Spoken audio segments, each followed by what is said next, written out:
오늘도 건강하시고 행복하세요. 구독, 좋아요, 알림 설정은 큰 힘이 됩니다. 개 같은 년. 아직도 정신 못 차렸어? 살을 애는 강원도 황병산의 칼바람이 하서윤 하사의 뺨을 후려쳤다. 하지만 그보다 더 고통스러운 것은 살얼음이 낀 밧줄이 맨살을 파고드는 감각과 눈앞에 남자가 뱉어내는 경멸 어린 욕설이었다. 오만규 중사님, 잘못했습니다. 제발 밧줄 풀어주십시오. 목소리가 얼어붙어 제대로 나오지 않았다. 한겨울 해발 1000m가 넘는 산 정상에서 그녀가 입은 것은 가슴골이 깊게 파인 얇은 반팔 전투복 상이었다. 훈련용으로 지급된 것이 아니었다. 부대 내에서 암암리의 특별군기 훈련이라 불리는 가혹 행위를 위해 오중사가 사물함에서 강제로 꺼내 입힌 옷이었다. 몸은 이미 감각을 잃어가고 있었다. 밧줄은 그녀의 손목과 상반신을 기괴한 형태로 묶고 있었고 그 밧줄의 끝을 쥔 오만규 중사는 마치 사냥감을 끌고 가듯 그녀를 산 아래로 거칠게 끌어내렸다. 잘못? 내년이 뭘 잘못했는지 알기는 해. 오 중사가 밧줄을 거세게 잡아당겼다. 얼어붙은 등산로에 하서윤의 무릎이 쓸리며 피가 터져 나왔지만 피는 나오자마자 검붉게 얼어붙었다. 내 어미가 별 3개면 뭐해? 여긴 군대야. 넌 그냥 하사 나부랭이고 나는 내 선임이야. 알겠어? 오 중사의 뒤에서 담배를 태우던 김필령 소위가 낄낄거렸다. 오 중사, 너무 험하게 다루지 마. 저래 봬도 중장 따님 아니신가? 귀한 몸 다치면 어쩌려고. 그의 말에는 존중이 아닌 노골적인 조롱과 시기가 묻어났다. 하서윤은 입술을 깨물었다. 그녀가 이 부대로 자대 배치를 받았을 때부터 모든 것이 꼬였다. 대한민국 군 역사상 최초의 여성 중장 강지현 장군의 딸. 그 꼬리표는 축복이 아니라 저주였다. 어머니 이름에 먹칠하지 말자. 버텨야 한다. 하지만 이곳 12사단 예하의 산악부대는 지옥 그 자체였다. 폭언과 폭력은 일상이었고 전설적인 여장군의 딸이라는 사실은 그들의 가학성을 더욱 부채질했다. 그들은 하서윤을 꺾음으로써 그녀의 어머니가 세운 신화까지 꺾어내리려 했다. 인연이 감히 눈을 똑바로 떠? 아직 덜 추운가 보지. 오 중사가 그녀의 가슴팍을 군홧발로 툭 쳤다. 얇은 천 너머로 전해지는 충격에 숨이 멎는 것 같았다. 수치심과 분노 그리고 지독한 한기가 뒤엉켜 눈물이 터져 나왔다. 죄송합니다. 정말 잘못했습니다. 시끄럽고 오늘 내년 때문에 우리 소대 전체가 훈련 평가에서 미흡떴어. 이따 내려가면 소대원들한테 내가 직접 사과해. 이 꼴 그대로. 김소희가 다 탄 담배를 눈밭에 비벼 껐다. 오 중사 말이 맞아. 하하사. 군대는 연대 책임이야. 내가 못하면 모두가 고통받지. 그리고 그 고통의 원인은 바로 너야. 그들은 하서윤을 짐승처럼 끌고 중턱의 GOP 초소로 향했다. 그곳에는 혹한기 훈련을 막 마친 소대원들이 지친 눈으로 그들을 기다리고 있었다. 하서윤은 꽁꽁 얼어붙은 몸보다 자신을 경멸하거나 혹은 동정하는 동료들의 시선이 더 견디기 힘들었다. 그녀는 끌려 내려오는 내내 단 한 사람의 얼굴만을 떠올렸다. 서울 평창동에서 조용히 노후를 보내고 있을 어머니. 어머니, 죄송해요. 저는 여기까지인 것 같습니다.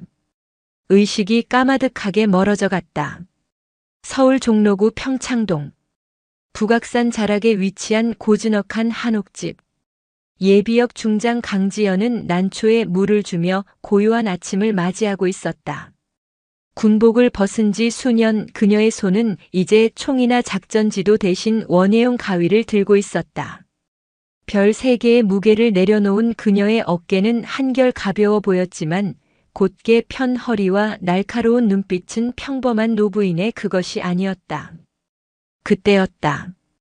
거실에 놓인 거의 울릴 일이 없는 낡은 폴더폰이 요란한 진동 소리를 냈다. 그녀가 현역 시절 비상 연락망으로 쓰던 전화기였다. 강지연은 흙 묻은 손을 앞치마에 닦으며 천천히 전화를 받았다. 강지연입니다. 수화기 너머에서는 한참 동안 아무 소리도 들리지 않았다. 그저 거칠게 숨을 몰아쉬는 소리, 그리고 무언가를 극도로 두려워하는 듯한 떨림만이 전해졌다. 누구신가? 강지연의 목소리가 낮게 가라앉았다. 저 장군님. 아니 예비역. 중장님. 혹시 하서윤 하사 어머님 맞으십니까? 앳된 남자의 목소리였다. 맞습니다. 내 딸 서윤이에게 무슨 일이라도 있습니까? 직감이었다. 수십 년간 전장을 누비며 갈고 닦은 짐승과도 같은 직감. 저는 서윤이 동기 박준수 하사입니다. 지금 인제 터미널 근처 PC방입니다. 휴가 나와서 도저히 안 될 것 같아서 전화드렸습니다. 박 하사의 목소리는 물에 빠진 사람처럼 절박했다. 차분히 말해. 무슨 일인지. 서윤이가, 하 하사가 부대에서 구타당하고 있습니다. 강지연의 눈빛이 순간 얼어붙었다.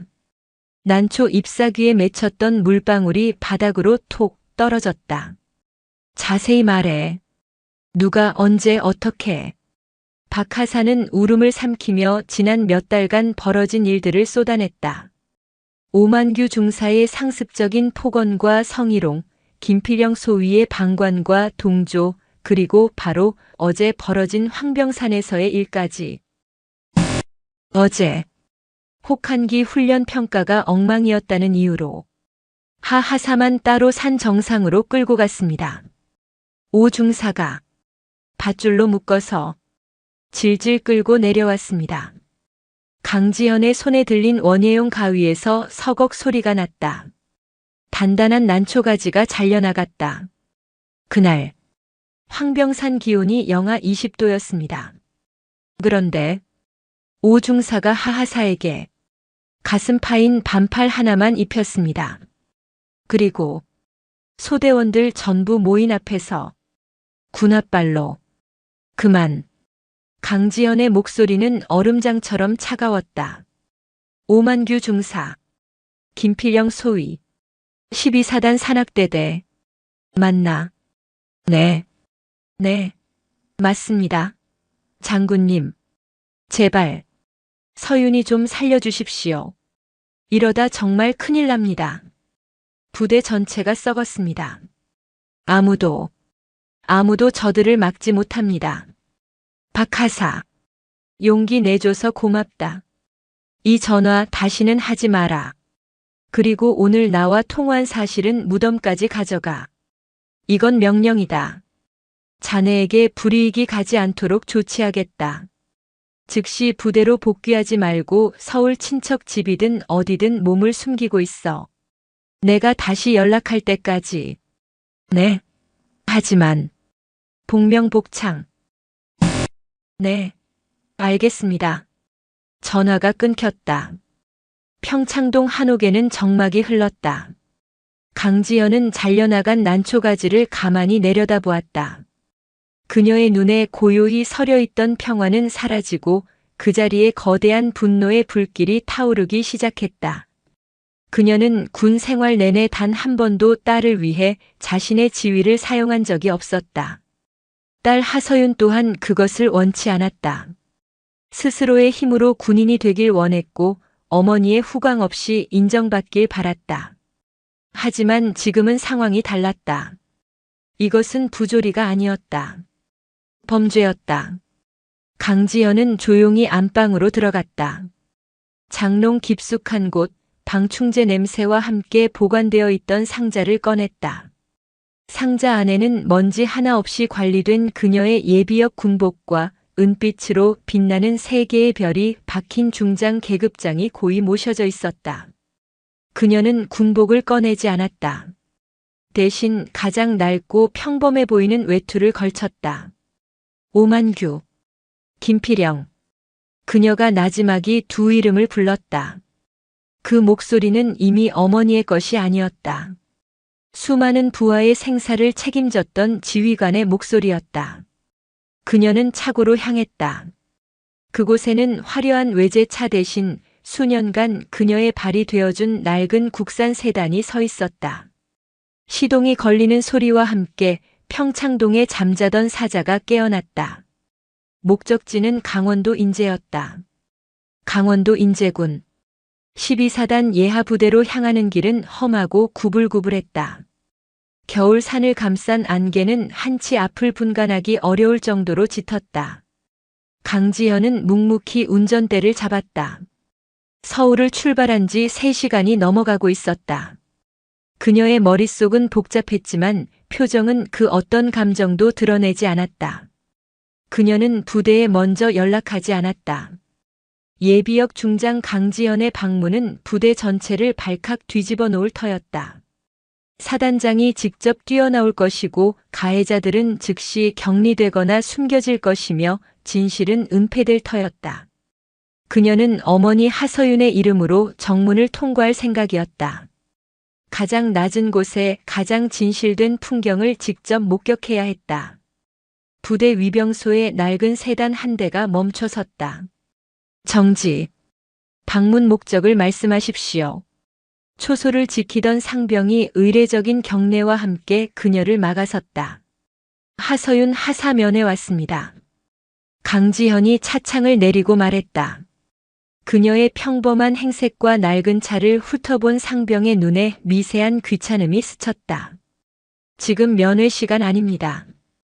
어머님, 평일 면회는 사전에 담당 간부와 협의하셔야 합니다. 담당 간부와 통화하게 해주십시오. 급한 일입니다. 규정상 안 됩니다. 돌아가 주십시오. 상병이 손사래를 쳤다. 그때 위병소 안에서 누군가 걸어 나왔다. 말끔하게 다려진 전투복, 갓 임관한 듯 빳빳한 태도. 김필영 소위였다. 무슨 일이야? 김소위님. 이분께서 하서윤 하사 면회를 오셨다는데 규정상 안 된다고 말씀드리는 중이었습니다. 김필영은 강지현을 위아래로 훑어보았다. 평범하다 못해 초라해 보이는 중년 여성. 중장 딸의 어머니라고는 상상하기 어려운 모습이었다. 그는 속으로 코웃음을 쳤다. 어머님, 부대 방침 모르십니까? 여긴 민간인 출입 통제 구역입니다. 사전 승인 없이는 면회 불가합니다. 그의 말투는 정중했지만 눈빛은 뭘 모르는 아줌마를 대하는 듯한 오만함으로 가득했다. 내 딸 얼굴만 잠깐 보고 가겠습니다. 5분이면 됩니다. 안 됩니다. 그리고 하하사는 지금 중대 작업 중이라 바쁩니다. 그런 사소한 일로 병력 빼줄 수 없습니다. 돌아가시죠. 사소한 일. 강지현의 눈썹이 미세하게 꿈틀했다. 바로 그때였다. 야, 하서윤. 꾸물거리지 말고 빨리 안 뛰어와. 그 짬밥 처먹고 아직도 요령 피우냐? 부대 연병장 구석에서 고함 소리가 터져 나왔다. 강지현의 고개가 그쪽으로 돌아갔다. 눈이 쌓인 연병장 한쪽에서 누군가 무거운 제설용 삽을 들고 절뚝거리며 뛰어가고 있었다. 하서윤이었다. 얼굴은 동상에 걸린 듯 검붉게 변해 있었고 한쪽 다리를 심하게 절었다. 그리고 그녀의 뒤를 오만규 중사가 담배를 문 채 어슬렁거리며 따라오고 있었다. 아, 저기 있었네. 김필영 소위가 무신경하게 말했다. 보시다시피 하하사 아주 바쁩니다. 군기가 빠져서 저희가 특별히 관리 중입니다. 어머님께서도 딸 교육 좀. 김필영의 말이 채 끝나기도 전에 강지현이 차에서 내렸다. 쾅! 차 문이 닫히는 소리가 위병소 전체에 날카롭게 울렸다. 어머님, 여기 나오시면 안 됩니다. 김소희가 당황하며 그녀를 막아섰다. 하지만 강지현은 그를 무시하고 연병장을 향해 걸어갔다. 그녀의 걸음걸이는 느렸지만 한 걸음 한 걸음에 실린 무게가 달랐다. 야, 하서윤. 오만규 중사가 다시 소리쳤다. 그는 위병소 쪽의 소란을 아직 눈치채지 못한 듯 했다.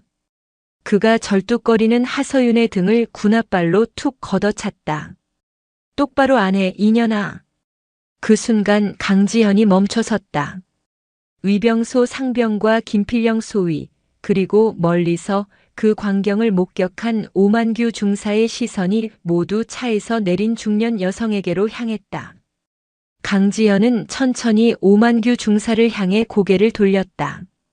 짙은 안개 속에서도 그녀의 눈빛은 비수처럼 날카롭게 오 중사에게 꽂혔다.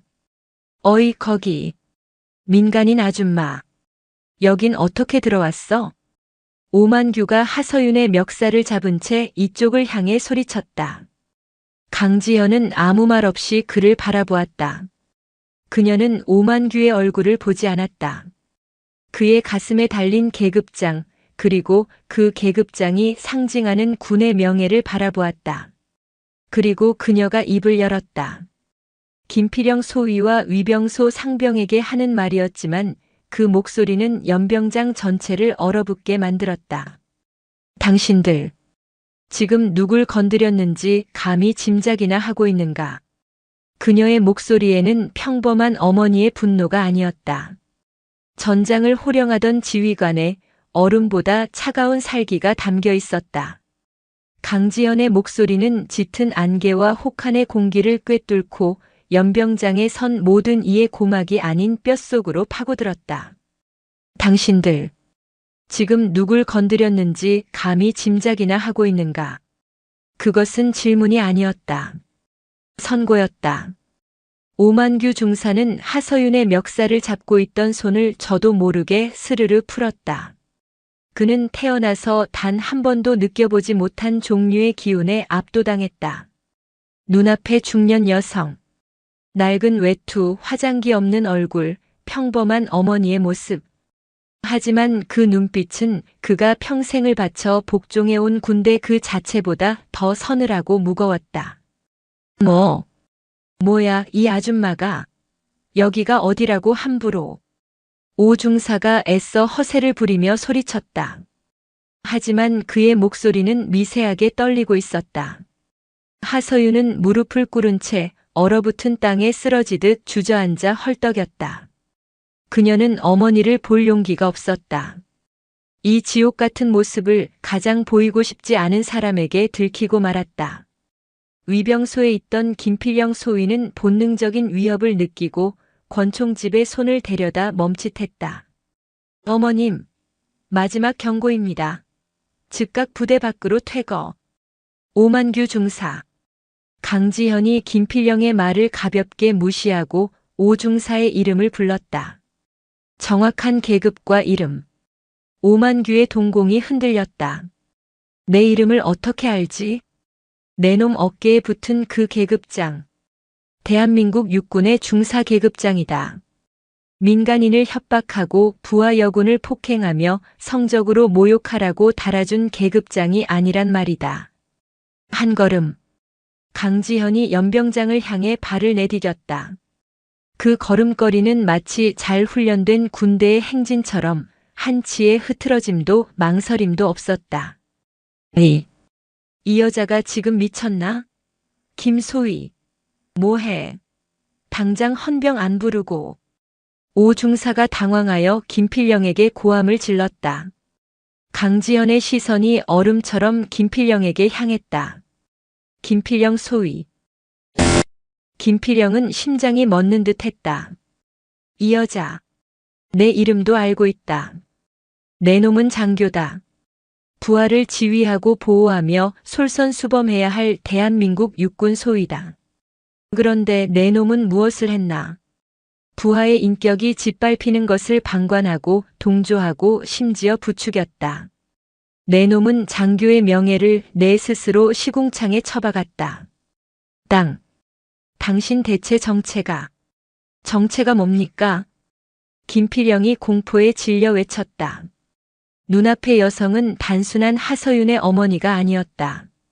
그녀는 그들의 모든 죄를 그들이 가장 은밀하게 저질렀던 범죄까지 꿰뚫어 보고 있었다. 황병산 정상. 영하 20도의 혹한. 가슴이 파인 반팔 전투복. 그리고 밧줄. 강지현이 나지막이 은조렸다. 그 단어들이 튀어나오는 순간 오만규와 김필영의 얼굴에서 핏기가 완전히 사라졌다. 그것은 어제 그들만이 공유했던 범죄의 증거였다. 박준수. 그놈이 고자질한 것인가? 하지만 저 여자가 어떻게? 위병소 근무자. 강지현이 위병소 초소를 향해 명령했다. 그 목소리에는 반박을 허용하지 않는 절대적인 권위가 실려 있었다. 네. 상병. 위병소 상병이 자기도 모르게 뛰쳐나와 부동자세로 경례를 붙였다. 스스로도 왜 민간인에게 경례를 하는지 이해하지 못했지만 몸이 먼저 반응했다. 자네 소속 부대 대대장. 지금 즉시 이리로 오라고 전해. 네. 하지만 민간인께서. 그리고 사단장에게 직통으로 보고해. 사단장님이십니까? 상병의 눈이 공포로 커졌다. 미친 여자 아니면 정말 상상도 못할 거물이다. 김필영 소위와 오만규 중사가 이미 넋이 나간 표정으로 서 있는 것을 본 상병은 후자의 가능성이 높다고 판단했다. 뭐라고 보고 드려야 합니까? 예비역 중장 강지현. 강지현은 품 안에서 낡은 지갑을 꺼냈다. 그리고 그 안에서 단 하나의 신분증을 꺼내 상병을 향해 던지듯 내밀었다. 12사단 정문 위병소. 긴급 상황 발생. 5분 내로 현장 도착할 것. 예비역. 중장? 그 단어를 이해하는데 몇 초가 걸렸다. 상병은 떨리는 손으로 신분증을 받아들었다. 사진 속의 인물.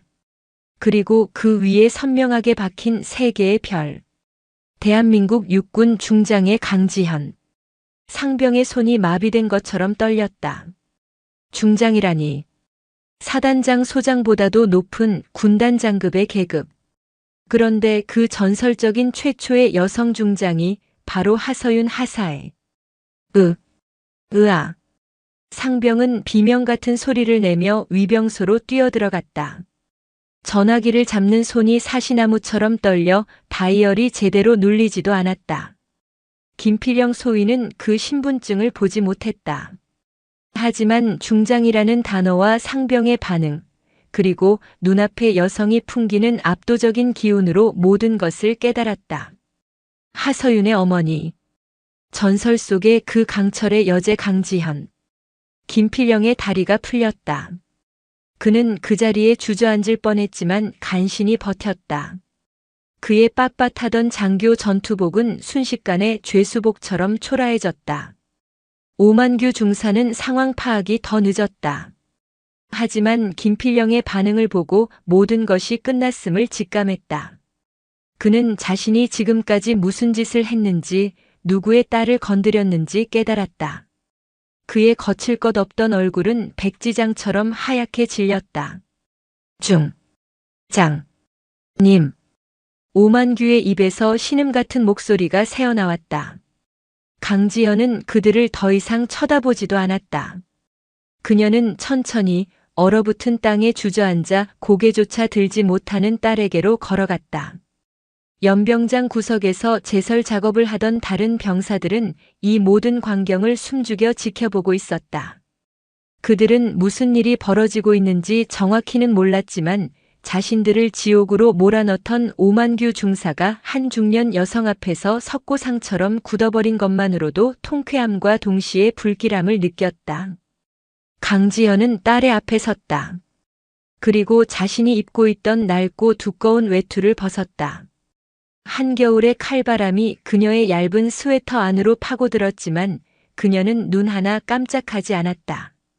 그녀는 그 외투로 반팔 차림으로 덜덜 떨고 있는 하서윤의 몸을 감쌌다. 하서윤은 어머니의 채취가 묻어나는 외투의 온기에 참아왔던 눈물을 터뜨릴 뻔했다. 어머니.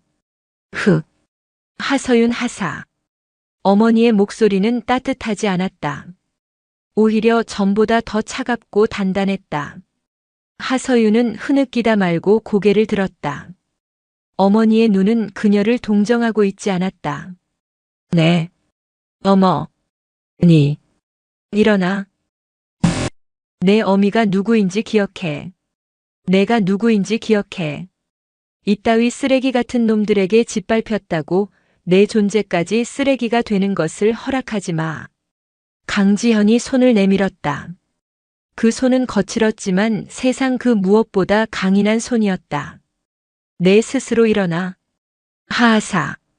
하서윤은 어머니의 손을 잡지 않았다. 그녀는 얼어붙은 땅을 손으로 짚고 피가 나는 무릎으로 부들부들 떨리는 다리로 비틀거리며 일어섰다. 어머니의 외투가 그녀의 몸을 감싸고 있었다. 그녀는 마침내 어머니와 눈을 맞췄다. 죄송합니다. 아니. 강지현이 딸의 뺨에 묻은 눈과 흙먼지를 거친 손으로 닦아주었다. 엄마가 미안하다. 엄마가 너무 늦게 왔다. 그때였다. 부대 깊숙한 곳에서부터 요란한 사이렌 소리와 함께 지휘관 차량들이 미친 듯이 위병소를 향해 달려오기 시작했다. 12사단의 지옥문이 비로소 열리는 순간이었다. 위병소 앞은 순식간에 아수라장이 되었다. 가장 먼저 도착한 것은 대대장인 이중령이었다. 그는 주말을 맞아 사령부 근처 관사에서 쉬고 있다가 위병소 상황병의 울먹이는 보고를 받고 뛰쳐나왔다. 강지현 중장님이라는 말에 그는 신발도 제대로 신지 못하고 달려왔다. 중령 이 중령이 차에서 내리자마자 경례를 붙이려다 눈앞의 광경에 말을 잃었다. 반팔 차림의 피투성이가 된 하서윤 하사. 그녀를 감싸고 선 얇은 스웨터 차림의 강지현 예비역 중장. 그리고 사색이 되어 굳어버린 오만규 중사와 김필영 소위. 망했다. 이 중령의 머릿속을 스친 것은 단 하나의 단어였다. 강지현은 그에게 눈길도 주지 않았다. 그녀의 시선은 이 중령의 차량 뒤로 흙먼지를 일으키며 달려오는 검은색 성판 차량에 고정되어 있었다. 2개의 별이 박힌 사단장 차량이었다. 끼익. 급정거한 차량에서 사단장인 박 소장이 뛰쳐나왔다. 그는 강지현 장군이 육군 본부 정책실장으로 재직할 당시 그녀의 휘하에서 작전처장을 지냈던 인물이었다. 그는 누구보다 강지현의 성격을 잘 알고 있었다. 충성. 장군님. 이게 어찌된 일입니까? 박 소장이 강지현에게 거수 경례를 붙였다. 현역 사단장이 예비역 중장이자 민간인 신분의 여성에게 깍듯하게 경례하는 모습. 그 광경만으로도 오만규와 김필영은 숨이 막혔다. 박 장군. 오랜만이군. 강지현은 경례를 받지 않고 그저 고갯짓으로 답했다. 그녀의 목소리는 평창동의 고요한 한옥에서와는 완전히 달랐다. 말씀 낮추십시오. 장군님. 일단 사단장실로 가셔서. 여기서. 강지현이 박 소장의 말을 잘랐다. 여기서. 지금 당장. 이 모든 상황을 보고받고 조치한다. 장군님.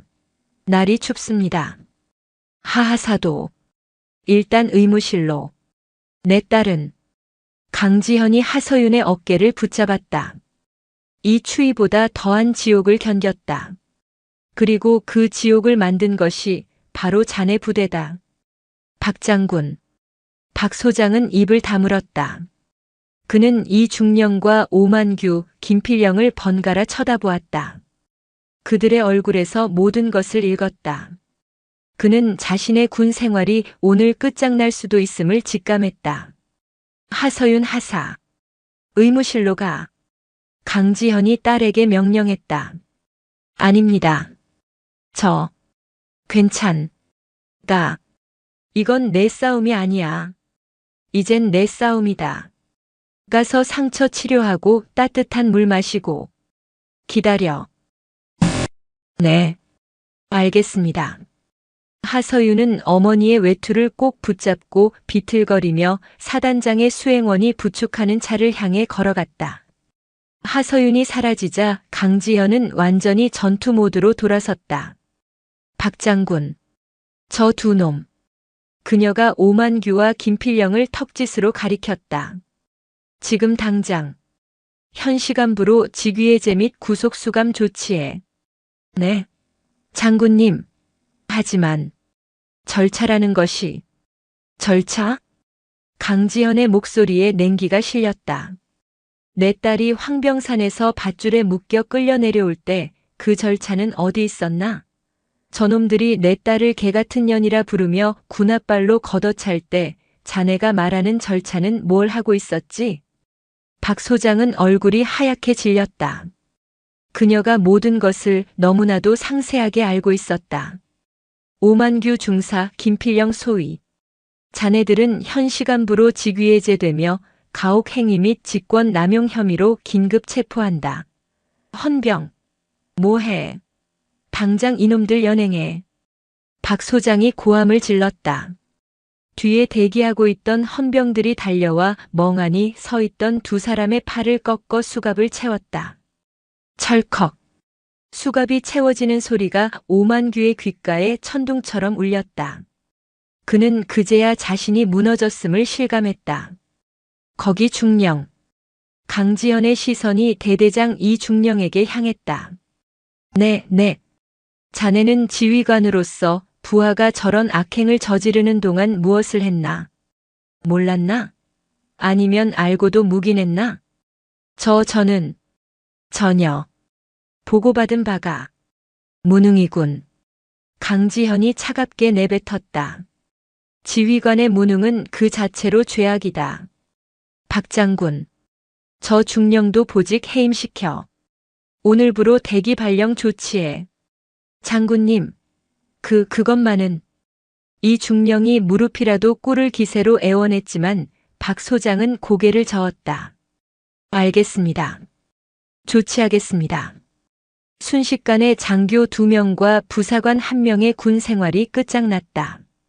강지현은 얇은 스웨터 차림으로 눈밭 위에 서서 이 모든 것을 지휘했다. 박 장군. 사단장실로 가지. 네. 모시겠습니다. 강지현은 자신의 낡은 세단을 그대로 둔 채 박 소장의 성판 차량 뒷좌석에 올라탔다. 차가 사단장실로 향하는 동안 차 안에는 숨막히는 침묵이 흘렀다. 박 소장은 식은땀을 흘리며 감히 입을 열지 못했다. 사단장실에 도착하자마자 강지현은 집무실 중앙에 섰다. 박 장군. 내가 오늘 여기 온 이유. 박준수 하사 때문인 건 알고 있겠지. 박 소장의 얼굴이 굳었다.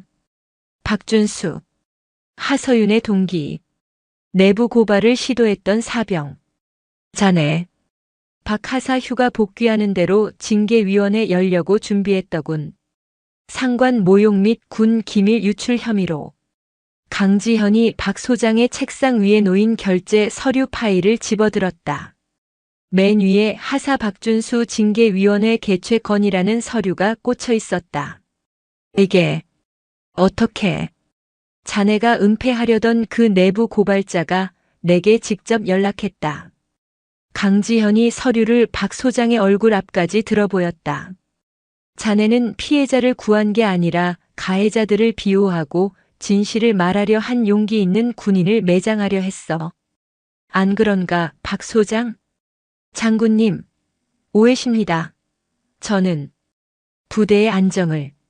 안정? 강지현이 코웃음을 쳤다.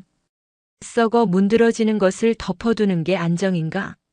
골문 상처를 터뜨리지 않고 붕대만 감아두는 게 지휘관의 임무인가? 그녀는 서류를 책상 위로 집어던졌다. 자네에게도 2가지 선택지를 주겠네. 첫째, 지금 당장 육군본부 감찰실과 국방부 조사본부에 이 사태를 자진 신고하고 군인권보호센터에 정식으로 합동조사를 요청해. 내가 직접 연락하기 전에. 군인권 센터까지 말입니까? 일이 너무 커져야지. 강지현의 눈이 불탔다. 이런 일이 다시는 이 땅의 군대에서 벌어지지 않게 하려면 이 12사단을, 아니, 이 육군 전체를 발칵 뒤집어 놓아야 해. 둘째, 강지현이 자신의 휴대전화를 꺼내 들었다. 내가 지금 이 자리에서 국방부 장관에게 직통 전화를 한다. 박 소장은 눈을 감았다. 그는 자신이 상대하고 있는 사람이 단순한 예비역 장성이 아님을 깨달았다. 그녀는 어머니라는 이름의 가장 무섭고 강력한 군인이었다. 첫 번째 선택을 따르겠습니다. 지금 즉시 보고하겠습니다.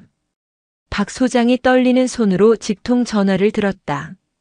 강지현은 그런 그를 내려다보며 조용히 말했다. 이제 시작이야, 박 장군. 각오하게. 사단장 박 소장이 육군 본부에 잦은 보고를 마친 순간 12사단은 거대한 폭풍의 눈이 되었다. 보고를 받은 육군 본부는 발칵 뒤집혔다. 현역 사단장이 자신의 부대에서 일어난 성폭력 및 가혹 행위를, 그것도 강지현 중장의 딸을 대상으로 한 사건을 자진 신고했다. 이것은 평범한 사건이 아니었다. 육군 전체의 명예가 걸린 문제였다. 즉각 육군 중앙수사단구 헌병대과 감찰실, 그리고 강지현이 요구한 대로 군인권보호센터의 전문 상담관까지 포함된 합동조사단이 꾸려졌다. 그들이 헬기를 타고 인제에 도착하기까지는 불과 몇 시간이 걸리지 않았다. 그동안 강지현은 사단장실 한편에 마련된 부관실에서 의무실에서 돌아온 하서윤과 마주 앉아 있었다. 하서윤은 깨끗한 전투복으로 갈아입었고 동상에 걸린 뺨과 무릎에는 붕대가 감겨 있었다. 따뜻한 차를 마시고 있었지만 그녀의 눈빛은 여전히 초점을 잃은 듯 공허했다. 서윤아. 강지현이 조용히 딸의 이름을 불렀다. 내 어머니. 이제 말해줄 수 있겠니? 그동안 무슨 일이 있었는지 하나도 빠짐없이.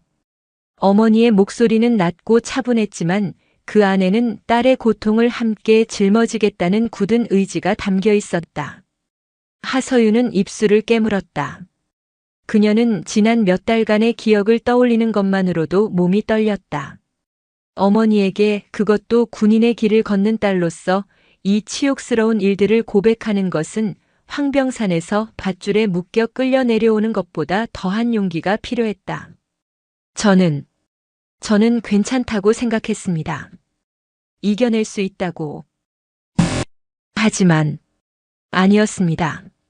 제가 중장 딸이라는 게 알려진 순간부터 모든 게 시작됐습니다. 하서윤의 눈에서 참아왔던 눈물이 흘러내렸다. 오만규 중사는 처음엔 친절했습니다. 장군님 따님이시니 특별히 챙겨주겠다고 했습니다. 하지만 그건 함정이었습니다. 그녀는 떨리는 목소리로 털어놓았다. 훈련 성과가 조금이라도 부진하면 오 중사는 모두가 보는 앞에서 그녀를 조롱했다. 이래서 백으로 들어온 년들은 안 된다. 내 어미 얼굴에 똥칠을 해라, 똥칠을. 김필영 소위는 그런 오 중사를 말리기는커녕 하서윤에게 일부러 감당하기 힘든 야간 근무와 추가 작업을 몰아주었다. 그리고 실수를 유발한 뒤 오 중사에게 군기 교육을 맡겼다. 군기 교육이라고 불렀습니다. 하지만 그건 그냥 폭력이었습니다. 창고 뒤편에서 훈련장 구석에서 오 중사의 폭언과 폭행은 일상이었다. 처음에는 뺨을 때리는 정도였지만 점점 심해졌다. 군홧발로 정강이를 걷어차고 방탄 헬멧으로 머리를 내리찍기도 했다. 그리고 하서윤은 말을 잇지 못하고 흐느꼈다. 서윤아, 괜찮다. 말해. 그는 제 몸을 만졌습니다. 강지현의 눈빛이 순간 얼어붙었다. 전투복 각이 안 잡혔다고. 모두가 보는 앞에서 제 가슴을 툭툭 치고 엉덩이를 손으로 훑었습니다.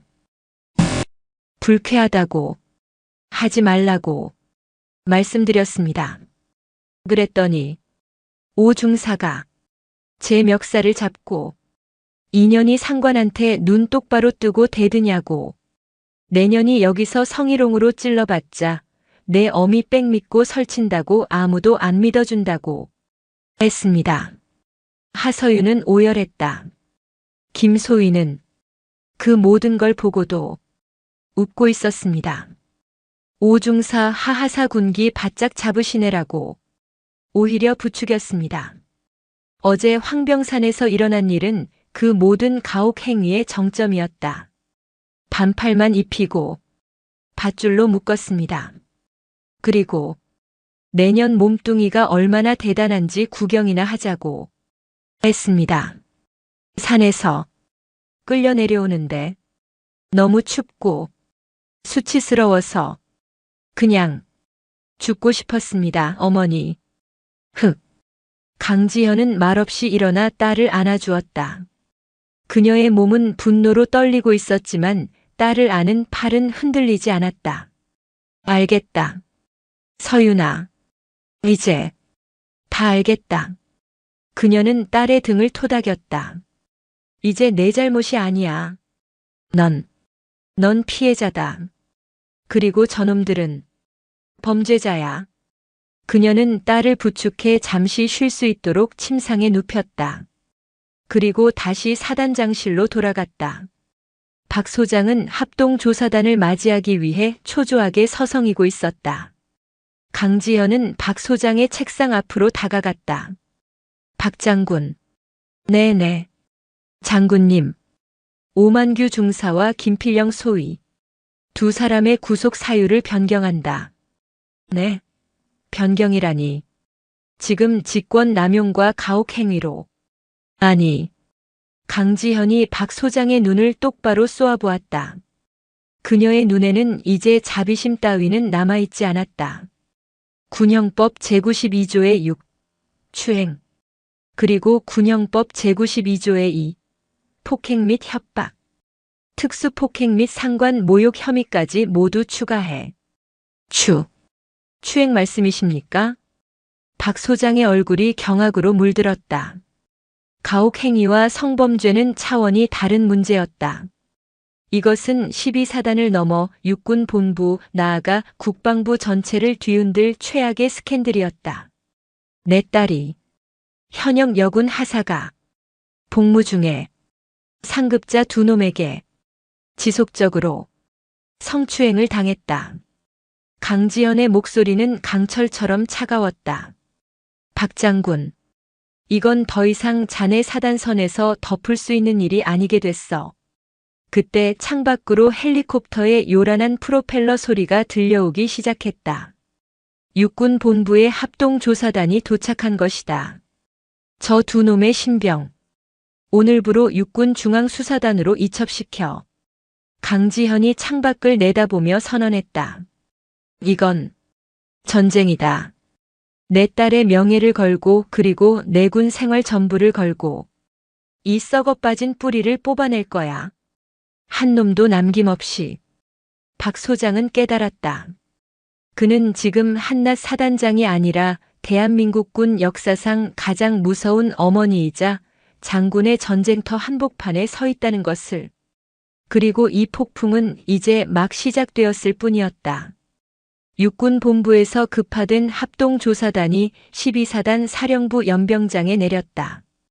헬리콥터의 강렬한 하강풍이 채 가시기도 전에 날카로운 눈빛의 사내들이 모습을 드러냈다. 선두에 선 인물은 육군 본부 감찰실 소속의 한석진 대령이었다. 그는 육군 사관학교 출신이라는 배경에도 불구하고 오로지 원칙과 실력만으로 그 자리까지 오른 인물이었다. 그의 별명은 면도날이었다. 인정사정 없이 가장 얇고 깊게 비리의 환부를 도려내는 자.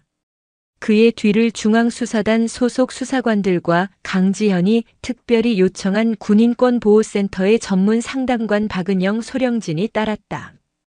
박소령은 민간 상담사 자격증까지 보유한 국내 성폭력 및 가혹행위 사건 전담 베테랑이었다.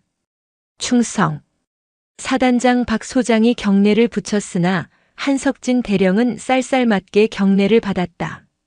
사단장님, 지금부터 12사단 사령부 내 모든 지휘 통제권은 본 합동조사단의 조사가 끝날 때까지 일부 제한됩니다. 협조해 주시길 바랍니다. 하지만 한 대령, 이 시간부로 사단장님 또한 본 사건의 주요 참고인이심을 명심하십시오. 한 대령의 말에 박 소장의 얼굴이 잿빛이 되었다. 강지현은 사단장실 한편에서 그 광경을 묵묵히 지켜보고 있었다. 한 대령이 그녀를 발견하고 다가왔다. 강 장군님, 예까지 오시느라 고생 많으셨습니다. 예우를 갖춰야 마땅하나 수사는 원칙대로 진행하겠습니다. 원칙. 좋습니다. 강지현이 나지막이 답했다. 그 원칙이 지난 수년간 이 부대에서 어떻게 작동했는지 혹은 어떻게 짓밟혔는지 오늘 한 대령의 눈으로 똑똑히 확인하고 싶군요. 명심하겠습니다. 박소령. 한 대령이 박은영 소령진을 불렀다. 피해자 하서윤 하사의 진술 확보를 최우선으로 한다. 장소는 사단 의무실이 아닌 우리가 확보한 독립된 공간에서 진행하도록. 네, 알겠습니다. 박소령이 하서윤에게 다가가 부드럽게 말했다. 하하사, 많이 힘들었지요.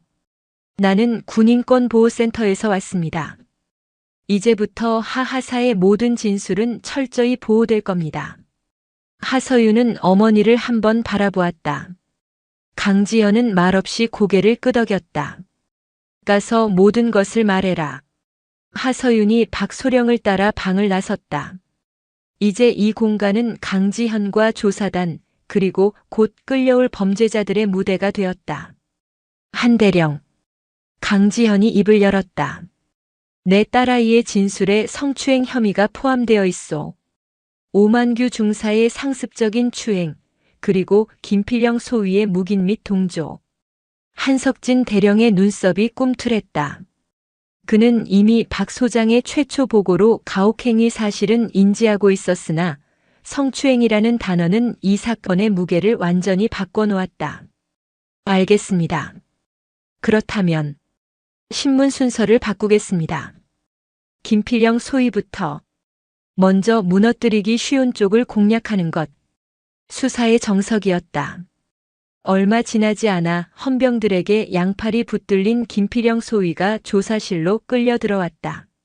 그는 갓 임관했을 때의 빳빳함은 온데간데 없고 공포에 질려 덜덜 떨고 있었다. 그는 방 한쪽에 강지현 중장이 앉아 있는 것을 보고 숨을 헐떡였다. 앉아. 한 대령이 차갑게 명령했다. 김필영 소위. 나는 감찰실 한석진 대령이다. 지금부터 내가 하는 모든 말은 기록된다. 마지막 기회다. 내가 아는 모든 것을 털어놓는 게 내군 생활을, 아니, 내 남은 인생을 조금이라도 구제하는 길일 거다. 저는 정말 오만규 중사가, 오 중사가 다 한 겁니다. 김필영은 시작부터 모든 것을 오 중사에게 떠넘겼다. 저는 말리려고 했습니다. 하지만 오 중사가 워낙 부대 실세라서 저 같은 신임 소위가 어쩔 수 없었습니다. 어쩔 수 없었다. 한 대령이 책상을 쾅 내리쳤다. 내 놈은 장교야. 부하가 짐승 같은 취급을 받는데 계급이 낮아서 어쩔 수 없었다고. 그게 내 놈이 배운 장교의 명예인가? 죄송합니다. 황병산. 영하 20도. 반팔 전투복. 밧줄. 한 대령이 핵심 단어들을 내뱉었다. 김필영의 얼굴이 하얗게 질렸다. 내 놈도 거기 있었지. 귀한 몸 다치면 어쩌려고 낄낄대며 담배를 피웠다는 증언 이미 확보했다. 아닙니다.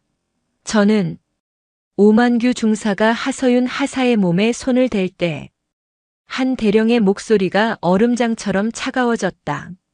내 놈은 뭘 했나? 군기 바짝 잡으시네라며 웃었다지. 안 그런가? 김필영의 눈이 공포로 흔들렸다. 어떻게? 그것까지. 성추행. 방조. 아니 공모다. 김소희. 한 대령이 판결을 내리듯 말했다. 오만규는 주범, 너는 공범이야. 하지만 내가 지금 오만규의 다른 범죄 사실까지 모두 자백한다면 정상 참작의 여지는 검토해보지. 선택해.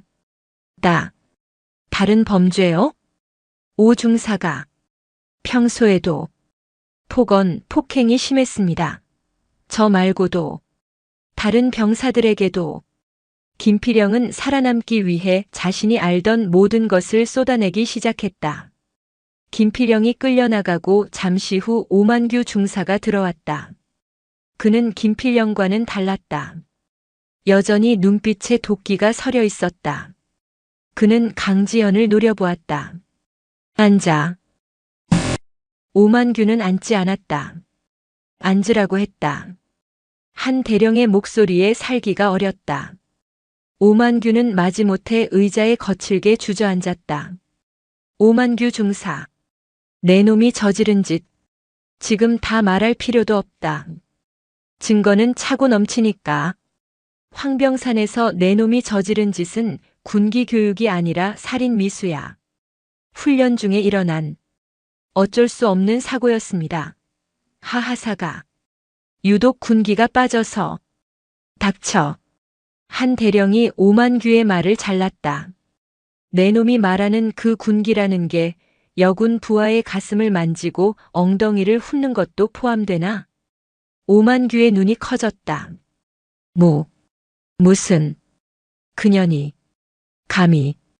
거짓말. 한 대령이 비웃었다. 방금 전 내 놈의 충실한 공범이었던 김필영 소위가 울면서 다 불었다. 오 중사가 하하사를 상습적으로 성추행하는 것을 목격했다고. 내 놈은 이제 끝났어. 가혹행위에 성범죄까지 추가다. 군사교도소에서 내 남은 인생 썩게 될 거다. 그 새끼가. 김필영 그 개새끼가. 오만규는 김필영에 대한 배신감에 몸을 떨었다. 바로 그때였다. 한 대령님. 나왔습니다. 중앙수사단 수사관 하나가 다급하게 문을 열고 들어왔다. 그의 손에는 오만규의 사물함에서 발견된 스마트폰이 들려 있었다. 이 새끼가 감히 영내의 휴대폰을. 오만규가 휴대폰을 보고 경악했다. 잠금 해제했습니다. 갤러리 확인했습니다. 수사관의 얼굴은 분노로 일그러져 있었다. 한 대령이 휴대폰을 건네받았다. 뭐야? 내놔. 내 휴대폰 내놔, 이 새끼들아. 오만규가 발악하며 일어나려 했지만 헌병들에게 제압당했다. 한 대령은 휴대폰 화면을 스크롤했다. 그의 표정은 순식간에 굳어졌다. 거기에는 하서윤의 사진이나 영상은 없었다. 하지만 그보다 더 끔찍한 것들이 있었다. 수십 개의 동영상. 날짜는 지난 몇 년간에 걸쳐 있었다. 장소는 부대 내창고, 훈련장 구석, 심지어 생활관 화장실이었다. 영상 속에는 오만규가 자신보다 계급이 낮은 부사관들이나 갓 전입 온 신병들을 폭행하고 모욕을 주고 심지어는 기괴한 자세를 취하게 하며 기념 촬영을 하는 모습들이 고스란히 담겨 있었다. 이 짐승만도 못한. 한 대령의 입에서 욕설이 터져 나왔다. 이것은 하서윤 한 명에 대한 범죄가 아니었다. 지난 수년간 이 부대 전체를 대상으로 자행된 한미치 광희의 엽기적인 범죄 기록이었다. 한석진 대령은 휴대폰을 들고 조용히 강지현에게 다가갔다. 강 장군님. 그의 목소리는 분노로 떨리고 있었다. 아무래도 이 부대 전체를 특수직무감찰로 전환해야 할 것 같습니다. 이건 단순한 하극상이 아닙니다. 이 부대 자체가 거대한 지옥이었습니다. 오만규 중사의 스마트폰에서 발견된 지옥의 갤러리는 12사단 전체를 뒤집어 놓았다. 사건은 이제 하서윤 개인의 피해를 넘어 부대 내에서 수년간 자행된 조직적인 학대와 은폐의 문제로 비화했다. 한석진 대령은 즉시 육군본부에 추가 병력 지원을 요청했다. 감찰실과 수사단 인력이 대거 투입되었고 12사단 예하 해당 대대는 사실상 모든 훈련이 중단되고 전 병력을 대상으로 한 전수 조사에 들어갔다. 강지현은 인제에 계속 머물지 않았다. 그녀는 하서윤을 박은영 소령진의 보호하에 안전한 군 병원으로 이동시켰다. 그리고 그녀 자신은 낡은 세단을 몰고 서울이 아닌 다른 곳으로 향했다. 그녀가 향한 곳은 충청남도 계룡시. 대한민국 육군, 해군, 공군의 본부가 모두 모여있는 군의 심장부 계룡대였다. 그녀는 육군 참모총장과의 공식 면담을 요청했다. 예비역 중장 신분이었지만 최초의 여성 중장이라는 상징성과 이번 사건의 심각성 때문에 참모총장은 그녀의 면담을 거절할 수 없었다. 육군 참모총장 집무실. 거대한 태극기와 육군기가 위엄있게 서 있는 그곳에서 현 육군 최고 수뇌부인 사성 장군과 전설적인 예비역 삼성 장군이 마주 앉았다. 강 장군, 먼 길 오셨소. 그리고 이번 일은 정말 유감스럽게 생각합니다. 육군을 대표해서 총장님, 강지현이 참모총장의 말을 잘랐다. 그녀의 목소리는 차분했지만 그 안에는 강철 같은 의지가 담겨 있었다. 저는 오늘 제 딸아이의 어머니로서가 아니라 이 군에 제 청춘과 인생을 바쳤던 한 사람의 예비역 장군으로서 이 자리에 섰습니다. 말씀하시오. 오만규라는 한 중사가 어떻게 수년간 그런 끔찍한 범죄를 저지르면서도 버젓이 군 생활을 할 수 있었는지 저는 그게 궁금합니다. 강지현의 눈빛이 참모총장을 똑바로 쏘아보았다. 한낱 중사 하나의 일탈이 아닙니다. 이것은 시스템의 붕괴입니다. 대대장, 연대장, 그리고 사단장까지 그들은 모두 무엇을 했습니까? 조사 중이요. 한석진 대령이 샅샅이. 알고도 묵인했거나 혹은 무능해서 몰랐거나 둘 중 하나겠지요. 강지현은 품에서 서류 봉투 하나를 꺼냈다. 이것은 박준수 하사라는 용기 있는 젊은 군인의 진술서입니다. 그는 제 딸이 당하기 전에도 오만규 중사의 비위에 대해 수차례 마음의 편지와 소원 수리를 제출했습니다. 하지만 그 결과는 어땠는지 아십니까? 참모총장은 침묵했다. 묵살당했습니다. 그리고 그는 관심병사로 분류되어 오히려 역으로 괴롭힘을 당했습니다. 그리고 그 묵살을 지시한 자가 바로 대대장 이중령과 사단장 박 소장이었습니다. 박 장군이 어째서? 실적 때문입니다. 강지현이 차갑게 말했다. 오만규는 더러운 일을 도맡아 하며 부대를 휘어잡았습니다. 덕분에 그 부대는 각종 훈련 평가에서 늘 우수 판정을 받았죠. 겉으로 보이는 성과. 그 가짜 성과를 위해 지휘관들은 짐승의 만행을 눈감아준 겁니다. 박 소장은 자신의 진급을 위해 썩은 고름을 터뜨리는 대신 붕대로 감추는 길을 택했습니다. 참모총장은 깊은 한숨을 내쉬었다. 박 장군과 이중령은 이번 일에 대한 책임을 반드시 지게 될 것이요. 엄중히. 제가 원하는 것은 그들의 처벌이 끝이 아닙니다, 총장님. 강지현이 한 걸음 더 나아갔다. 오만규의 스마트폰에서 나온 영상들. 그 영상들 속에는 심지어 다른 간부들을 모욕하는 장면도 있었습니다. 오 중사가 어떻게 감히 자신보다 상급자인 장교까지 조롱할 수 있었을까요? 그의 뒤에 누군가가 있기 때문입니다. 바로 그 시각 인제 12사단 사령부. 한석진 대령은 지난 며칠간의 밤샘 수사로 붉게 충혈된 눈으로 압수된 서류들을 뒤지고 있었다. 오만규 중사에 대한 과거 징계 기록들. 하지만 이상했다. 분명 박준수 하사의 진술대로라면 몇 차례 징계위원회가 열릴 뻔했지만 번번이 상부 지시로 무마되었다. 상부가 대체 누군데? 한 대령은 수사관을 불렀다. 박 소장, 이중령 두 사람의 최근 통화 기록과 출타 기록 전부 다시 확인해. 특히 육군 본부에 연줄이 있는 자들을 샅샅이 뒤져. 수사관들이 이미 확보된 자료들을 다시 교차 검증하기 시작했다. 그리고 하나의 이름이 떠올랐다. 육군 본부 감찰실. 바로 한 대령 자신이 속한 곳의 상급자 중 한 명. 태식 준장. 한 대령의 입에서 믿을 수 없다는 듯 이름이 새어나왔다. 윤태식 준장. 그는 박 소장의 육사 직속 선배였고 오만규 중사와는 같은 고향 출신이라는 지연으로 얽혀 있었다. 이랬단 말인가. 오만규는 윤 준장에게 주기적으로 부대 내 동향을 사적으로 보고하며 그의 눈과 귀 역할을 했고 윤 준장은 그 대가로 오만규의 비위를 막아주는 방패 역할을 했던 것이다. 심지어 박 소장이 사단장으로 부임하는 데에도 윤 준장의 입김이 작용했다는 소문까지 있었다.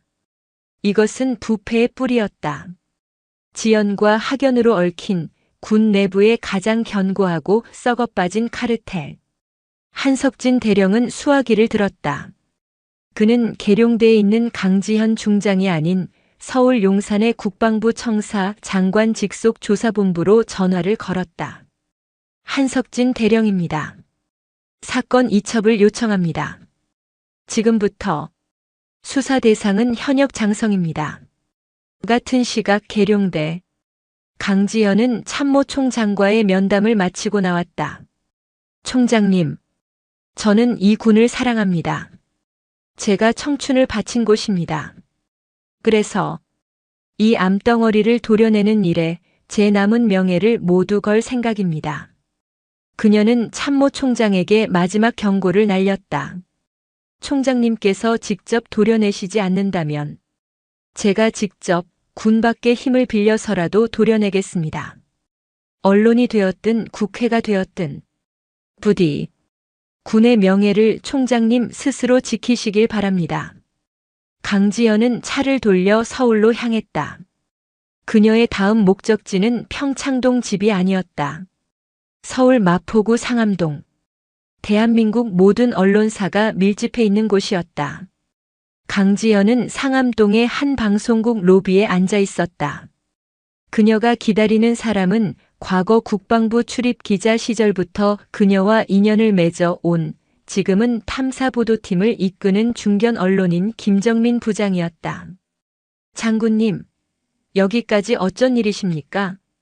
김 부장이 한달음에 달려와 그녀를 맞았다. 그는 강지연의 표정이 평소와 다름을 직감했다. 김 부장, 오랜만이군. 혹시 특종 하나 필요하지 않나? 강지연의 말에 김 부장의 눈이 번뜩였다. 강철의 여제가 직접 찾아와서 특종이라는 단어를 꺼냈다. 이것은 보통 일이 아니었다. 두 사람은 방송국 근처의 한적한 찻집, 가장 구석진 자리로 옮겼다. 강지연은 모든 것을 말하지 않았다. 그녀는 현명했다. 딸의 성추행 피해 사실처럼 피해자에게 2번 상처가 될 수 있는 자극적인 내용은 철저히 배제했다. 대신 그녀는 시스템의 문제를 정확히 짚었다. 강원도 12사단. 혹한기. 밧줄에 묶여 산에서 끌려 내려온 여군 하사. 그 가혹행위를 주도한 중사.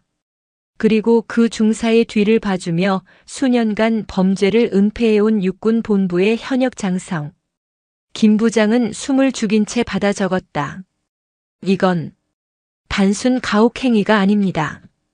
장군님 따님. 아니, 그 여군 하사가 내 딸이 맞다. 강지현이 담담하게 인정했다. 김 부장의 눈이 더 커졌다. 하지만 이건 내 딸의 문제가 아니야. 이건 이 순간에도 어디선가 벌어지고 있을 힘없는 병사들의 문제다. 내가 내 딸이 중장 딸이 아니었다면 이 사건은 그대로 묻혔을 거다.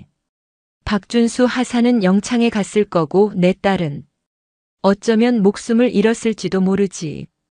그녀는 김 부장에게 오만규의 스마트폰에서 나온 영상들의 내용을 설명했다. 영상 자체를 넘기지는 않았다.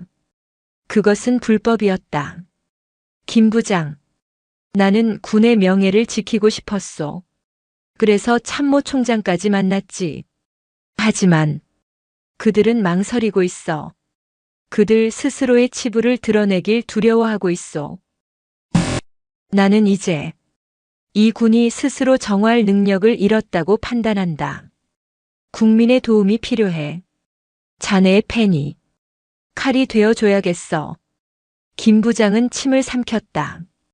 이것은 군 전체를 뒤흔들 거대한 폭탄이었다. 장군님, 이 기사가 나가면 장군님께도 엄청난 비난이 쏟아질 수 있습니다. 제 식구 감싸기가 아니라 제 식구 치부를 외부에 들췄다는 군 내부의 감수하겠네. 강지현의 눈빛은 흔들림이 없었다. 내 별 3개의 명예보다 지금 죽어가는 내 부하들의 목숨이 더 중해. 그날 밤 9시 대한민국 전역의 텔레비전 화면에서 메인 뉴스의 첫 번째 헤드라인이 터져나왔다. 단독 얼음 지옥 12사단 여군 하사 밧줄로 묶어 산에서 끌어. 충격. 장군 딸도 예외 없었다. 앵커의 격앙된 목소리와 함께 황병산의 자료 화면과 부대 정문이 모자이크 처리되어 보도되었다. 이어진 보도에서는 가혹행위 주범 5중사, 수년간 추가 범죄. 육군 본부 윤준장, 비호 및 은폐 의혹이라는 제목으로 부패의 뿌리까지 정면으로 겨눴다. 나라는 발칵 뒤집혔다. 청와대 국민청원 게시판은 서버가 마비될 지경이었고 국방부 홈페이지는 성난 민심의 글로 도배되었다. 12사단을 해체하라, 윤태식 준장을 파면하라, 강지현 장군을 국방부 장관으로 같은 격한 반응들이 쏟아졌다. 국회 국방위원회는 즉각 긴급 청문회를 소집했다. 육군 본부와 국방부는 더 이상 이 사건을 덮을 수도 축소할 수도 없었다. 육군 참모총장은 대국민 사과 성명을 발표했다.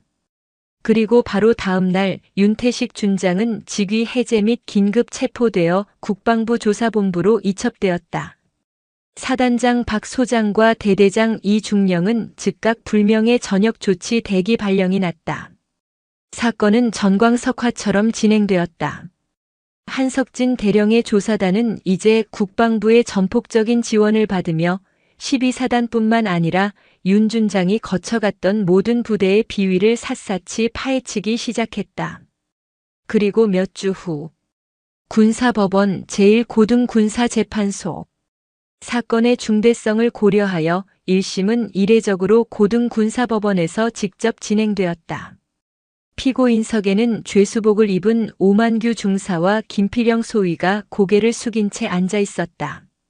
방청석은 피해 병사들의 가족들과 수많은 언론사 기자들로 가득 찼다. 가장 앞줄 강지현이 딸 하서윤의 손을 꼭 잡고 앉아 있었다. 하서윤은 트라우마 치료를 받으며 많이 회복되었지만 여전히 그날의 악몽을 완전히 떨쳐내지는 못했다. 피고인 오만규. 재판장의 엄숙한 목소리가 울렸다. 피고인은 직권 남용, 가혹행위, 특수폭행, 상관 모욕, 그리고 군형법 제92조의 6추행. 이 모든 혐의에 대해 증거가 명백하며 그 죄질이 이루 말할 수 없이 불량하다. 오만규는 부들부들 떨며 기억이 나지 않습니다. 술에 취해 라며 마지막까지 변명을 늘어놓았다. 피고인 김필영.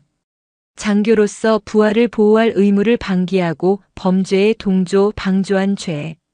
그 역시 군인의 명예를 더럽힌 중죄다. 김필영은 그저 죄송합니다. 한 번만 용서해 주십시오. 라며 울기만 했다. 마침내 최종 판결이 내려졌다. 주문. 피고인 오만규를 징역 25년에 처한다. 동시에 불명예 제대 및 모든 군인 연금 수급 자격을 박탈한다. 25년. 방청석에서 탄식이 터져나왔다. 피고인 김필영을 징역 7년에 처한다. 불명예 제대 조치한다.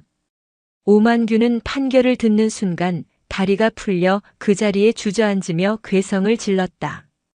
헌병들에게 끌려나가는 그의 모습은 황병산에서 하서윤을 끌고 내려오던 그 짐승의 모습이 아닌 그저 초라하고 비참한 범죄자일 뿐이었다. 재판이 끝나고 강지현과 하서윤은 법원을 빠져나왔다. 수많은 카메라 플래시가 터졌다. 김정민 부장이 마이크를 들고 다가왔다. 하하사님, 심경이 어떠십니까? 그리고 강 장군님, 이번 일을 어떻게 생각하십니까?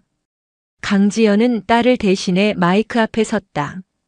정의는 때로 더디게 옵니다. 하지만 오늘 대한민국 군은 그 정의가 아직 살아있음을 증명했습니다. 그녀는 카메라를 그리고 카메라 너머의 국민들을 바라보며 말했다. 하지만 이것은 끝이 아닙니다. 이 순간에도 보이지 않는 곳에서 고통받고 있을 또 다른 하서윤, 또 다른 박준수가 없도록 우리 군이 그리고 우리 국민 모두가 두 눈을 부릅뜨고 지켜봐야 합니다. 오늘 우리는 그 첫걸음을 떼었을 뿐입니다.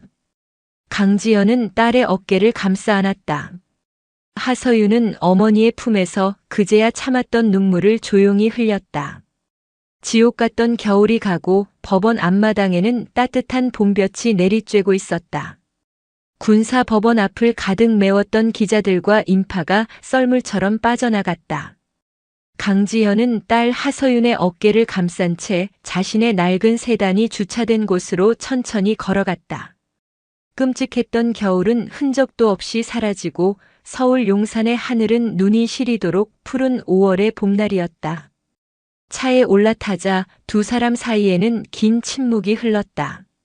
하서윤은 붕대를 풀었지만 뺨과 무릎에 옅게 남은 흉터보다 더 깊은 상처가 그녀의 눈빛에 어려 있었다. 강지현이 조용히 시동을 걸었다. 차가 부드럽게 출발해 한강변을 따라 평창동 집으로 향했다. 어머니. 하서윤이 창밖을 바라보며 나지막이 입을 열었다. 이제 정말 다 끝난 거죠? 강지연은 핸들을 잡은 채 잠시 뜸을 들였다. 아니, 그녀가 단호하게 말했다. 하서윤이 놀라 어머니를 바라보았다. 이제 시작이지 우리 딸. 네. 오만규와 김필영은 감옥에 갔고 윤태식 준장을 비롯한 부패의 뿌리는 뽑혀나가고 있어. 그건 처벌의 끝이야. 하지만 내 인생은 그리고 이 군대가 진짜로 바뀌는 건 지금부터가 시작이야. 강지현이 운전 중에 잠시 손을 뻗어 딸의 손등을 덮었다. 군인의 거친 손이었지만 세상에서 가장 따뜻한 온기가 전해졌다. 내가 다시 진짜 하서윤으로 서는 시작. 하서윤은 어머니의 말을 다 이해할 수는 없었지만 그 따뜻함에 그저 눈을 감았다. 며칠 후 하서윤은 외출 준비를 했다. 군 병원에서 퇴원한 후 처음으로 혼자 나서는 길이었다. 그녀의 발걸음이 향한 곳은 서울역 근처의 한 허름한 국밥집이었다. 약속한 자리에 짧은 머리의 청년이 어색하게 앉아 있었다. 하서윤의 동기 박준수 하사였다. 박 하사님. 하서윤의 목소리에 박준수가 화들짝 놀라며 일어섰다. 하하사님. 아니, 괜찮으십니까? 그는 그날 인제 터미널 PC방에서 강지현에게 전화를 걸었던 용기 있는 내부 고발자였다. 그는 합동조사단의 철저한 신변 보호 조치 하에 참고인 조사를 마친 후 본부 직할 부대로 전출되어 조용히 복무를 이어가고 있었다. 덕분에요. 정말 감사합니다. 하서윤이 그의 맞은편에 앉았다. 두 젊은 군인 사이에는 어색한 공기가 흘렀다. 아닙니다. 제가 당연히 했어야 할 일을. 박준수는 여전히 그날의 공포가 남은 듯 말을 더듬었다. 아니요. 당연한 일이 아니었어요. 하서윤이 고개를 저었다. 모두가 침묵하고 외면할 때 박 하사님은 목숨을 걸고 저를 그리고 다른 피해자들을 구해주셨어요. 그 용기 평생 잊지 않겠습니다. 하서윤은 진심을 담아 고개를 숙였다. 박준수의 눈시울이 붉어졌다. 하하사님이 그렇게 당하시는 걸 보면서 너무 무서웠지만 제 누나 같고 동생 같아서 도저히 못 본 척할 수가 없었습니다. 두 사람은 뜨거운 국밥을 사이에 두고 그 지옥 같던 12사단의 겨울을 이야기했다. 그리고 처음으로 그 기억을 떠올리며 웃음을 짓기도 했다. 지옥을 함께 건너온 전후회였다. 그때 국밥집 문이 열리고 강지현이 들어섰다. 장군님. 박준수가 국밥을 숟가락째 떨어뜨릴 뻔하며 벌떡 일어섰다. 강지현은 그런 박준수를 향해 군 경례가 아닌 깊은 어머니의 절을 했다. 박하사. 아니 박준수 군. 고맙네. 정말 고맙네. 자네가 내 딸을 살렸고 이 군대의 명예를 살렸네. 아닙니다. 장군님. 이러지 마십시오. 박준수는 어쩔 줄 몰라 하며 그녀를 부축했다. 강지현은 박준수의 어깨를 툭툭 치며 말했다. 자네 같은 용기야말로 수천 개의 별보다 더 빛나는 진짜 군인 정신이야. 앞으로 자네가 어떤 길을 걷든 내가 도울 수 있는 일이 있다면 언제든 연락하게. 이건 예비역 중장의 약속이 아닐세. 먼저 인생을 산 선배의 약속이야. 박준수는 그제야 참았던 눈물을 터뜨리며 거수 경례를 붙였다. 충성. 시간이 흘러 무더운 여름이 찾아왔다. 평창동 한옥. 강지현은 제2장에서 그랬던 것처럼 고요하게 난초에 물을 주고 있었다. 하지만 그녀의 표정은 한결 평화로워 보였다. 마당으로 정복이 아닌 단정한 사복 차림의 하서윤이 들어섰다. 그녀의 얼굴은 이제 흉터도 거의 보이지 않았고 무엇보다 눈빛에 황병산의 혹한을 이겨낸 강인함과 따뜻한 빛이 함께 감돌고 있었다. 왔구나, 딸. 네, 어머니. 오늘 발령 통지 나왔어요.